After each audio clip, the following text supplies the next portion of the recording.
আসসালামু আলাইকুম সবাই।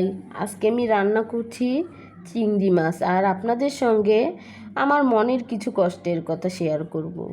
জীবনের পথে আমি আজ অনেক বিপদের মাঝে আছি, বড় কষ্টে আছি, কিন্তু তবুও কারো কাছে সাহায্য চাইতেই হয়।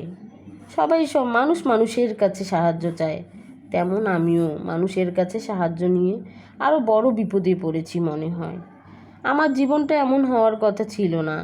আমি স্বপ্ন দেখতাম সুন্দর একটা জীবন গড়ার, কিন্তু আল্লাহ যেভাবে লিখে রেখেছেন সেভাবেই চলছে।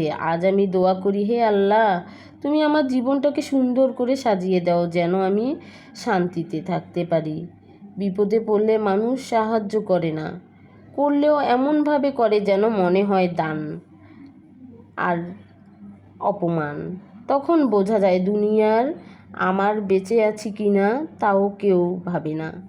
এখন আমি বুঝতে পারছি না আমি আসলে বেঁচে আছি কি না, তবুও আমি চেষ্টা করছি, দোয়া করছি যেন একদিন আল্লাহ আমার সব জীবনটা সুন্দর করে দেন।